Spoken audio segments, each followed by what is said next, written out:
All right, so I do want to add some more materials. I also want to add, in addition to the grass material that I put in place, I want to add some materials to the um, Archimesh elements that I put in. So let's just take a look at that. If I go to my material properties, I can create a new slot. And then within that new slot, I can create a new material, and we can call that new stairs, something like that, right? Um, Now, if I grab this staircase and if I tab into it and if I push A and select everything, or even just an individual face for that matter, I can assign that material. Now, we don't see a difference because there really was no difference between the new material and the material that was there, at least nothing substantial. Um, but actually, I need to actually apply the material. So I'm selecting new stairs, and now I'll assign it, and we won't see much of a difference. But if I go to the base color, and if I change it, you'll see that yes, okay, that material is in fact applied. And this is fine in certain circumstances. Doing a simple color or whatever the case might be, that's fine. But we do have the ability to do any number of things. And in this case, I'm going to do what I did with the grass and apply an image texture. I'm going to go ahead and I'm going to open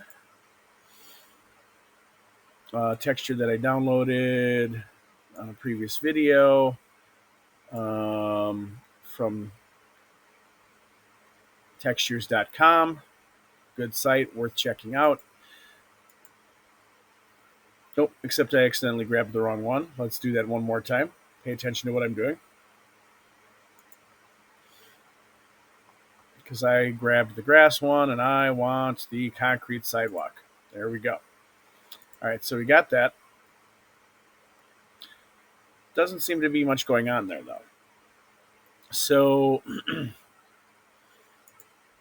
I'm, from layout view, if I apply on UV editing,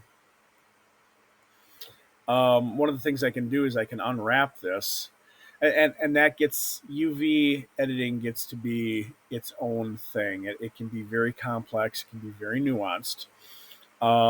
Ideally, a lot of times I'll be marking seams and being very specific as to how and where the texture is applied. In this case, I think I'm going to keep it simple though, and I'm just going to go to UV and say unwrap and see what happens. And a lot of times when you do something like that, it ends up being a train wreck. But in this case, I don't know, it gives it kind of a rough hewn look. I think I'm going to go with that. So in this case, I'm going to just kind of repeat this process, except it gets a little bit simpler. So I can go to the next set of stairs. I can tab. Oh, looks like there's still a modifier on it. Oh, no. Maybe I'm reading that wrong. Okay. So I'm going to tab. I'm going to push an A to select all. I'm going to do a UV unwrap. Let it do what it does. And now I'm going to come back to my material, and I'm going to, the material already exists. I don't need to make it again. I can simply click on the arrow below the list for materials, and I should have new stairs right on there, and it should apply just the same as the other one. So I'm going to kind of go through and do that with the stairs, maybe the columns in the back, and then I will probably do something different regarding the railings and the siding and so forth.